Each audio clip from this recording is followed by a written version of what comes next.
আমাদের বিদ্যুৎ মন্ত্রী প্রতিমন্ত্রী নিজেদের আসনে যতটুকু বিদ্যুৎ দরকার ততটুকু তারা দিয়ে বাংলাদেশের বাকি 298টা আসনে 10 থেকে 16 ঘন্টা পর্যন্ত লোডশেডিং করাচ্ছে। এই মুহূর্তে আমরা বাংলাদেশের রাজনীতিতে একটি গুরুত্বপূর্ণ ক্রান্তিলগ্ন পার করছি। যেই ক্রান্তিলগ্নে পুরনো বন্দোবস্তের একটি রাজনৈতিক দল, বাংলাদেশের বৃহত্তম একটি রাজনৈতিক দল বিএনপি সবচেয়ে বড় একটি মনস্তাত্ত্বিক দ্বন্দ্বে পড়েছে।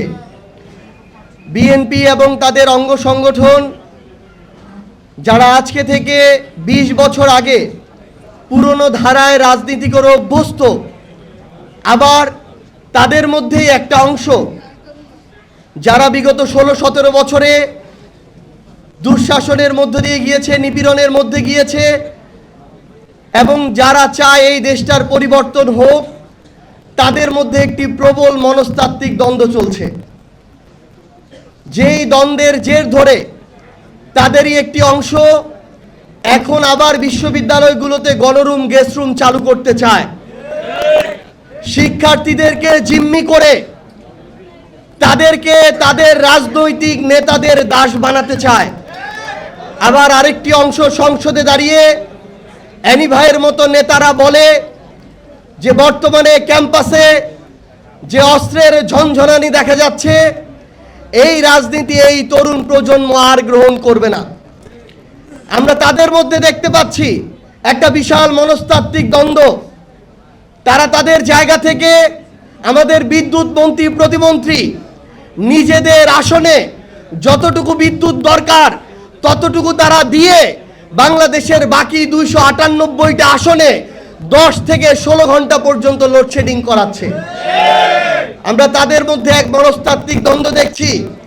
তারা শহরগুলোতে যেখানে মানুষ অধিকার সচেতন, অধিক কথা বলবে, সোশ্যাল মিডিয়ায় লেখালেখি করবে, গণমাধ্যমে তাদের বার্তাগুলো পৌঁছে দিবে, সেই জায়গায় তারা বিদ্যুৎ দেওয়ার চেষ্টা করলেও গ্রামাঞ্চলে লক্ষ লক্ষ কোটি কোটি মানুষকে তারা বিদ্যুতের অনুপস্থিতিতে যে লোডশেডিংয়ের ভোগান্তি, সেই পরিস্থিতির মধ্য দিয়ে নিয়ে যাচ্ছে।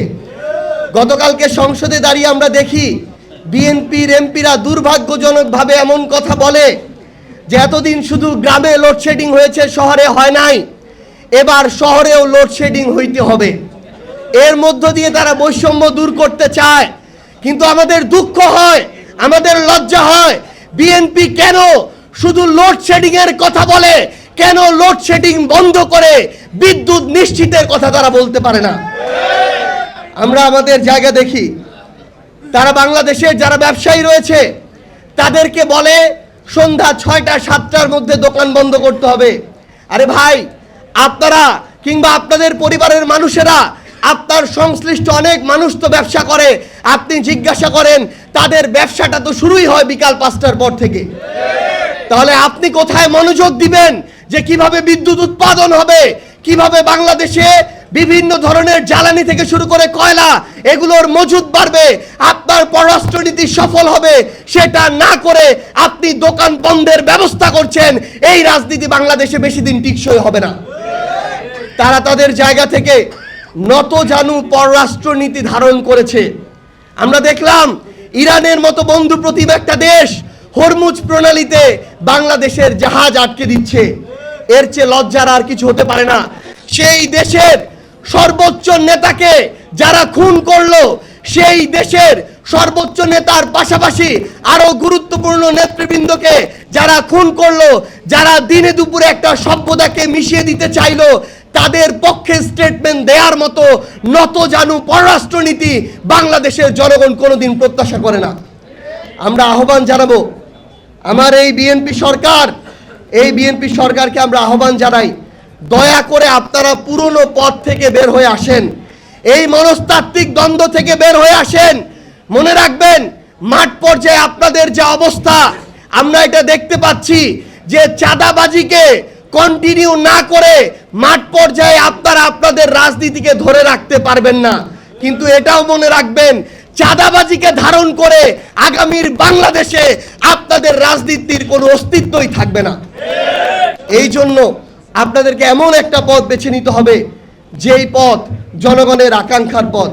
আমরা আপনাদেরকে আহ্বান জানাই